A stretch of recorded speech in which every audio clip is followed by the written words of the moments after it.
See the weight you carry, it's written in your eyes. The kind of ache that takes up every corner of your mind. You're sitting in the silence, drowning in the doubt. I've been sitting there before, I know there's a way out. The world feels like it's caving in. Those dark thoughts, don't let them win. Just stay.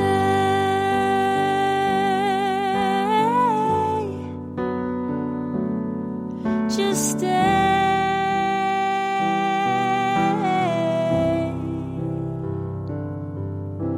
I know it's almost more than you can take. Please just stay.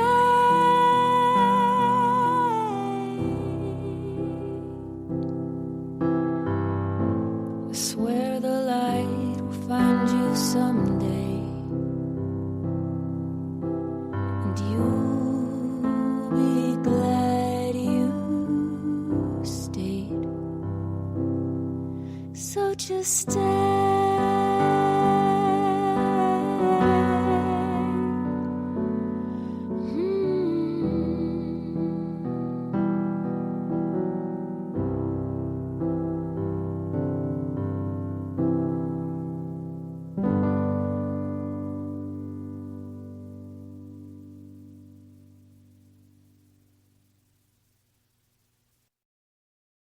Hey, everybody. Thank you for joining us in another week of the Just Stay podcast. We are excited to be here with you for another week, and I feel like we just keep working through the hiccups. So we're still recording. We're just working on the releasing and the figuring this thing out. So, yeah. Yeah, we don't know what exactly keeps happening, but there have been several times, not including this bigger time with the whole trademark thing, but things will be going really great and really smoothly. And then without changing anything that we're doing, something will start going wrong. So like it won't record, like we'll record a whole episode and it didn't actually record, or the audio was messed up, or like this time it's something, for some reason our episode isn't getting published. And anyway, we're trying to figure that out. But like always, we're just going to keep pushing along and trying to figure it out. Yep. With as not tech savvy as we are. But yeah, at least we're here. We made it here today. I know. And to be honest, when you texted me and you're like, I'm on my way, or I'll be there as soon as Tanner gets off work, I was like, we're going to record. And I'm glad that you said that, because I was like, okay, yeah, we record every Tuesday. What am I thinking? It was just like, almost like I was going to use that as a little excuse to not, when I know it's so necessary. I get it.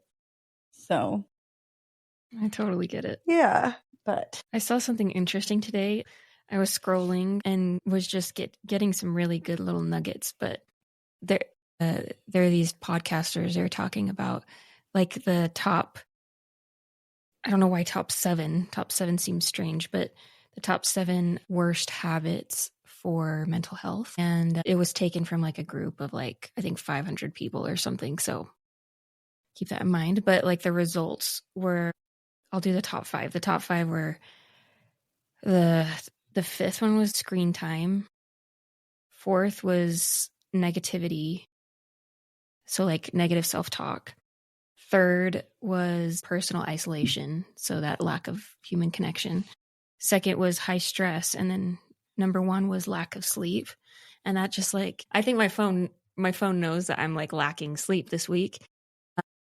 Because that's kind of what's going on. And so that really resonated with me, because it's just so funny that when your physical, like your body, when my body is feeling good and feeling great, I'm mentally in a better place, you know?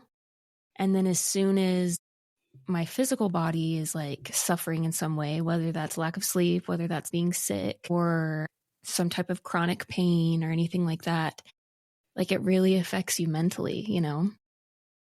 It reminded me of when we had Emily Grover on the podcast, and she was kind of talking about, I don't know if it was a wheel, but how if we have all of these spaces covered, like mental, emotional, physical, spiritual, like well-beings, and kind of keep that balanced, then we can feel really good. But as soon as one of those starts lacking, it kind of throws off the whole cycle. Anyway, I just feel like that's been very relevant in my life. Like I think maybe it's this time of year too. Everyone's getting sick and it's just kind of hard to physically be 100% well, you know?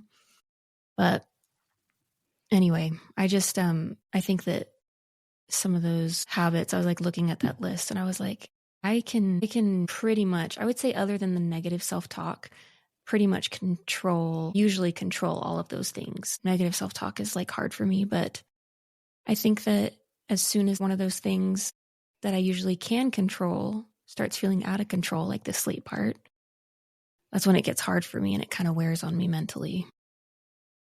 But yeah, I feel like those 5 things that you listed are like a domino effect. As soon as one gets off, it affects the rest. I know I can't function without sleep. yeah, same. And then if I don't sleep, I wake up kind of stressed. And then what were the other? Screen time, stress, sleep, stress, isolation, and negativity, negative self-talk. I do better with the isolation and the negative self-talk, but the sleeping, stress, and screen time, those are my 3 that are hand-in-hand domino effect.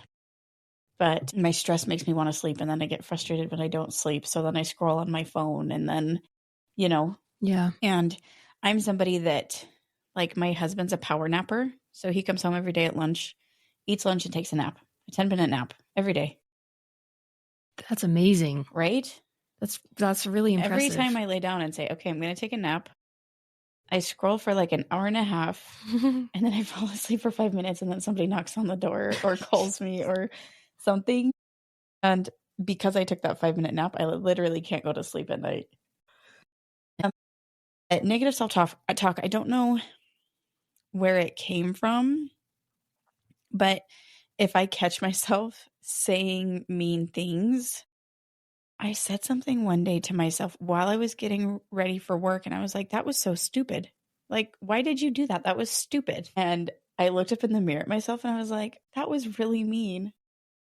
And something I do when somebody says something mean to me is I'll be like, that was mean, say sorry. And I did that to myself. So I just looked at myself in the mirror and I was like, that was mean, say sorry. I kind of call myself out, but I call myself out in the way that I call out like my kids. That was mean, say sorry.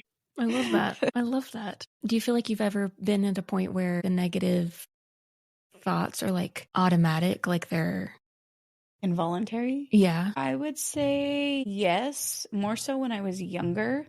And it's almost like that involuntary thought was a habit. And so once I made it a conscious thing, and then I kind of broke the habit of my mind going there. Our mind's a powerful tool and we have control of it. And so once I stopped allowing it and said nicer things out loud, then the negative things kind of stopped popping in my head.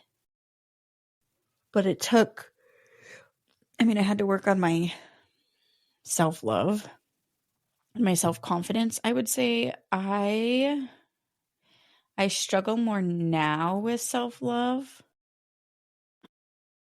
because I loved who I was when I had Elia. Like that version of myself I loved, and I'm not that person anymore. And so I'm trying to find the love for myself and where I'm at right now. And that's been harder. Very interesting concept. Like, I think I've always assumed that the older I get, the more I will love myself, or the easier it'll be to love myself. I think I don't know, that's a really silly thing to assume that just like magically happens. But of course, when you go through something like that, like it's going to change that. Yeah, definitely,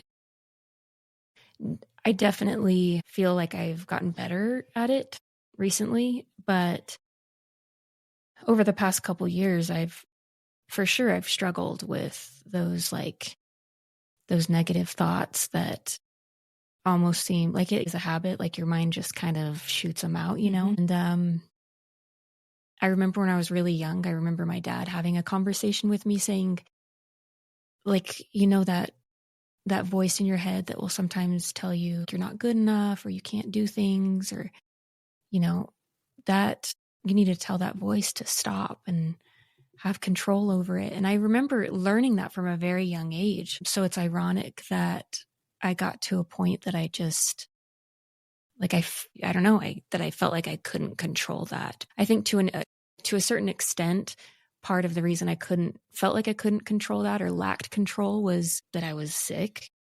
I think when I'm in a healthy state of mind and I'm doing really good mentally, like, it's obviously a lot easier to start changing those habits, you know?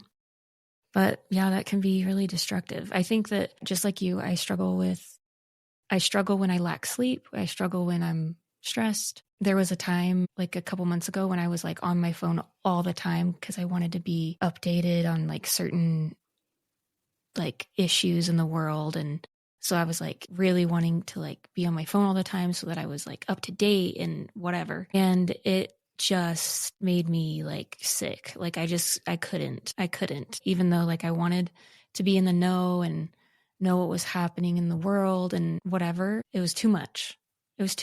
Yeah. I guess I want to say ignorance is bliss, but sometimes when it becomes too much, you gotta stop. Unplug a little bit. Yeah.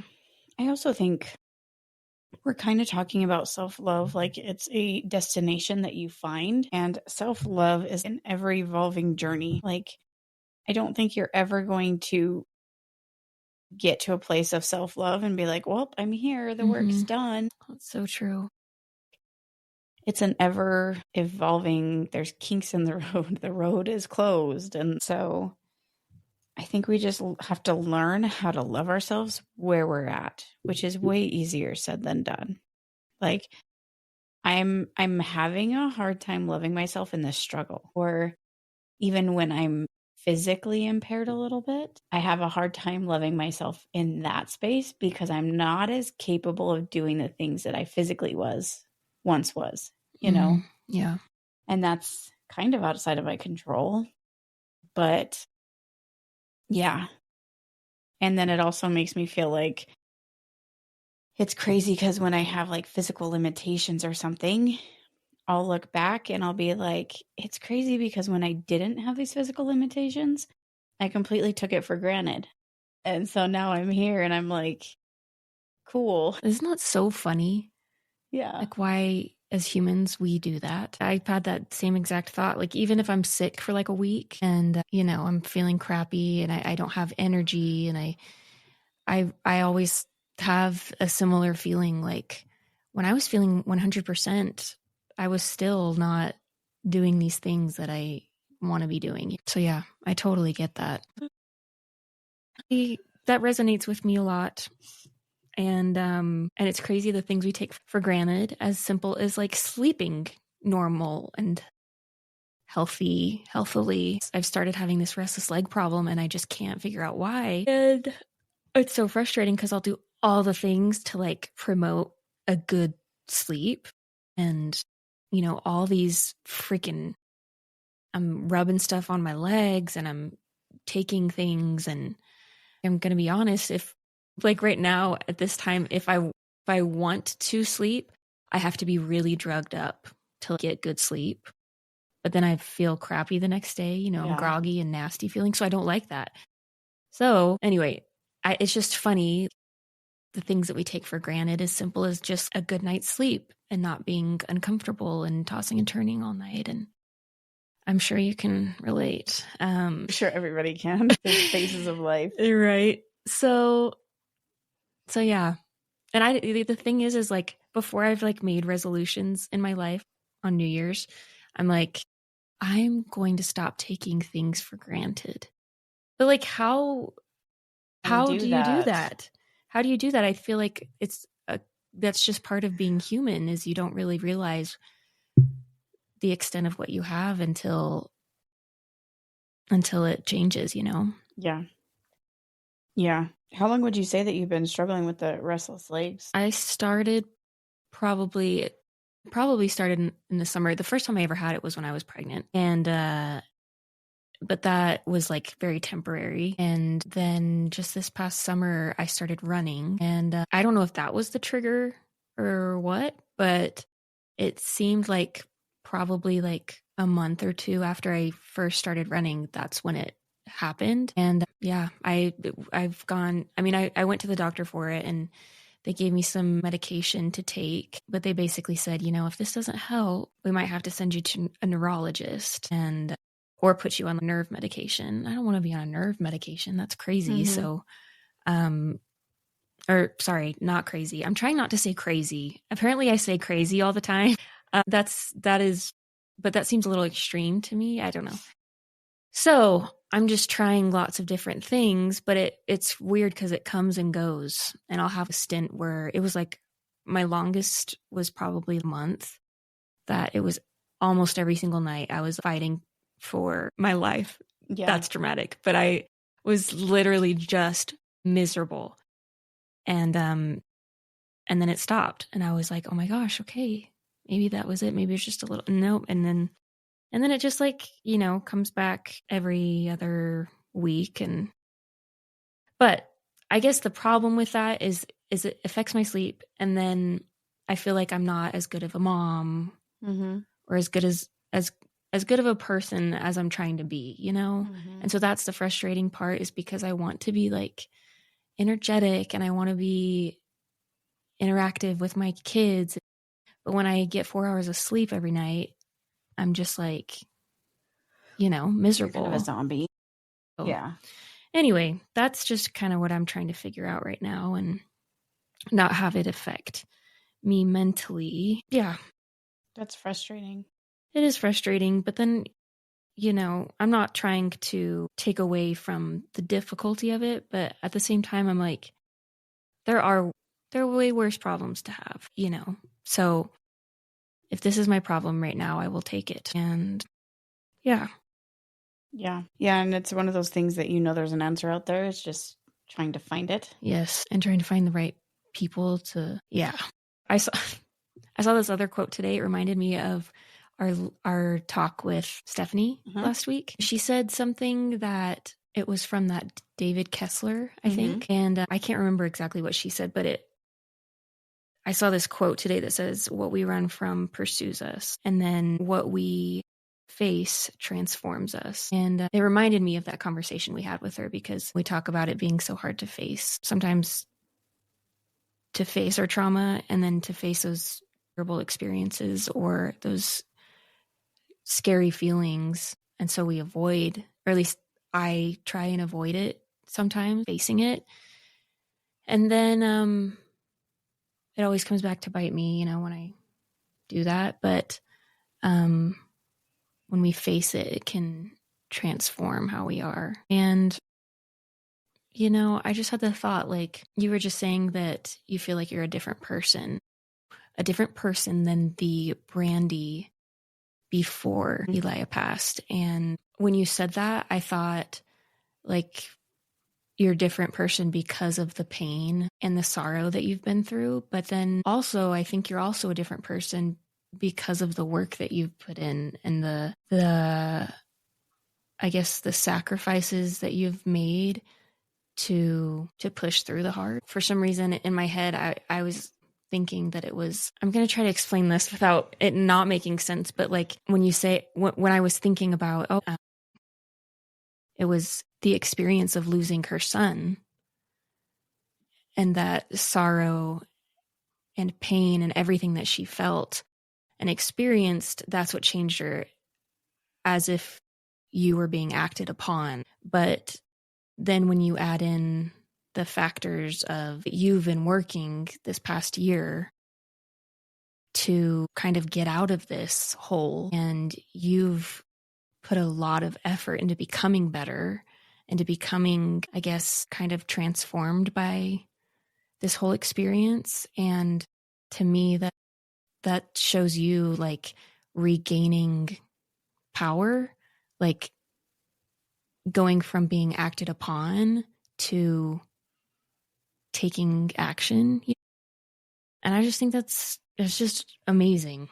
Well, thank you. You know, it always amazes me every time we record a podcast or we do an interview or anything, you always point out the good in everybody else. And so I don't understand how it's so easy for you to point out the negative in yourself, because you literally, most of our podcasts, when they're with other people, you literally spend that time pointing out the good in them. And I will sit here and say, like, I'm okay with my self-talk. I would say my struggle between the before Brandy and the now Brandy is that I don't want to be the now Brandy. I want to go back to being the before Brandy, and it's just not possible. And so I'm in this like denial phase of just, this is it. This is how life is now. And you just have to make the best of it. And you have to like the person that you've become and fight those demons. And, you know, and so there's that. But then, like, I look at you and I'm like, it's so easy for you to see the good in other people. What it is about other people that draws you to their good, but you're drawn to your own shadows. You're drawn to your own, the things that you say to yourself, I don't think you would ever say to somebody. Ever. Yeah, that is the question. I don't know, because I do feel like I've always known about myself that I guess maybe it is seeing the good in other people, but I've always been able to see beauty in the things that maybe aren't like your standard beautiful, you know? And so, I mean, I feel like that's a gift of mine, is that I've always been able to, I guess, kind of recognize beauty in things that maybe aren't necessarily your typical beauty. But for some reason, yeah, I don't know. It's so frustrating that I really do. I think I have glimpses of being able to see that in myself, but for some reason I just hold myself to a much higher standard than I think I do anyone else. I just had this conversation with Tanner where we go to couples therapy, and it's been really awesome. We were talking, what were we talking about? We were talking about, I had an experience that had kind of caused me a lot of stress because it was in a bigger group of people and most of them I didn't know. And so I just felt, and I kind of had to be speaking and talking in front of everyone. And for some reason, it was too much. It was a lot for me. And so I had kind of like told Tanner that I had felt this kind of emotional response to that experience. I think that there comes a time for I want to change in some aspects, or like I want to be better. I want to make myself better. But I think there are also aspects of ourselves that we want to learn how to embrace, because it makes us and it makes us special and unique and give more to the world and all these things. And so I was telling Tanner, I was like, sometimes I just don't know whether, like, for instance, I'm really sensitive. I've always been on the more sensitive side. And that's something that I've always felt like was a bad thing. I feel like in my life, people have kind of sometimes treated me like, you know, if I'm emotional over something that most people aren't emotional over, they kind of roll their eyes or laugh that I'm crying, or, you know. And so I've kind of just deemed it in my head as like being a little hypersensitive is a bad thing. I think because of that, I've fought it, and I've never really accepted that about myself. And it is just recently that I've, you know, kind of come to terms with the fact that I think that's what makes me me. Yes, there can be some negatives sometimes, but there's also lots of positives to being a little overly sensitive. And that's where, my really tender heart comes from. And I think that I now see that in my daughter. And so I have that different perspective. But basically what I'm saying is, instead of changing that about myself, which I've wanted to do for so long, and I just, didn't think it was possible, I want to learn to embrace that and accept that, because I think once I accept it, I'll feel maybe more at peace with that and more comfortable with that. And then it won't be like me fighting it all the time, And I think that would make a difference in my life. So there's just like lots of things about myself too, that not that I'm just like settling, but I want to learn to accept, and doing that from a place that's less critical of myself is hard. Yeah. It's kind of funny though, because once you become a mother, you see yourself through a different lens, or you see the traits that you passed on to your kids through a different lens. I'm sure you see how sweet Lennon's spirit is and how sensitive she is, and you're not looking at her going, toughen up. Like, come on.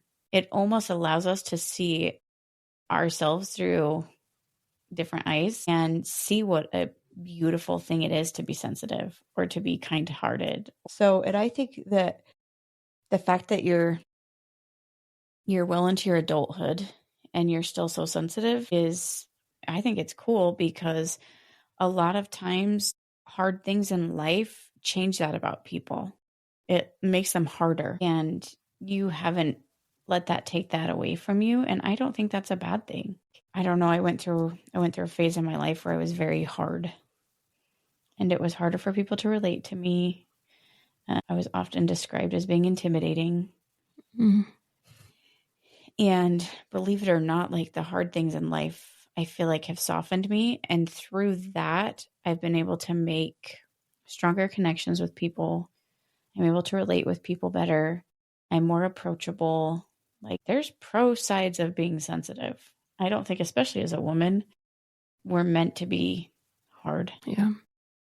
Right? All those attributes that you're listing are attributes of a really good mom. I think it's really interesting you said the hard things softened you. That's a very it's kind of like a juxtaposition. Yeah. Like it sounds like it wouldn't make sense, but it makes perfect sense when you see what it's done to you. Well, I think I look at people, and I've always wanted to say, like, I don't want to come out of this situation. I don't want to come out of this experience being hard or being angry, or I would rather be softened by my experience than be hardened by it. Because when I hear hardened and it's describing a person, I hear closed off, I hear angry, I hear, for some reason, I hear like controlling, quick to judge, critical. And I don't want to be any of those things. Those were definitely attributes that I had before going through the things that I've been through in life. I don't know. I think my goal in life used to be happy. Like, I was in the pursuit of happiness, and I know I've said that before. And now my goal in life is different. My goal in life is to live a good life so that I can see my son again. And I need to let the hard things soften me so that I can be open to those changes, and so that I can be ready to receive him when it's time. Do you ever think back to like the Brandy you were before and like ask yourself, like, what if she could see this version? Like, would she believe it? I'm not saying you're like this drastically different Brandy, like, not at all. You're still you to your core. I think if the old me could see the new me, she would be sad. Really? Mm-hmm. Yeah, just because, I mean, the new me is living the old me's worst fear. And so I don't think the old me would have been able to face it. Yeah. And sometimes the new me can't face it. Like, the reality is just so much sometimes that I just don't face it. Yeah. I can't. The reality of what life is now is not a reality that I can face all the time. I face it every day, just not all the time. And I think that's totally, I mean, I don't know how anyone would face it Yeah. all the time. That'd be too much. I mean, it's too much. I'm sure it's too much facing it every day. Yeah. But I know we keep saying, what other option do we have? And I guess my other option was I was always going to survive this. I just was. Because even when my life hasn't been enough for me to survive for, my kids have. Like they are the motivation in my life. And so I was always going to survive this. But I guess the question is, what kind of person does this mold me into? I went to a board meeting this week. They asked me to come speak at like a mental health board meeting. And one of the other women that has lost a child came up to me and she goes, it's hard because not only do your kids lose their sibling, but they also lose their mom through the grief, and they lose who, she once was. And I think right now that is true to a certain point, but I've also been very conscious that I refuse to take that away from them. I'm still going to be present. I'm still going to be available for any phone call, for any question. And so I can't let my pain cloud my ability to still be a parent. But yeah. That's a very noble thing of you to do. I'm sure you don't see it that way, but Thank you. from the outside, Thank you. I think today we covered a lot of really good subjects, and it's kind of crazy how we just hop in, eyes closed, and we hop into the deep end and hope that we float. In every episode, we push that record button and something goes off, and it's just kind of crazy. So hopefully we're not just recording this for us, and that somebody will be able to hear it once we get it figured out.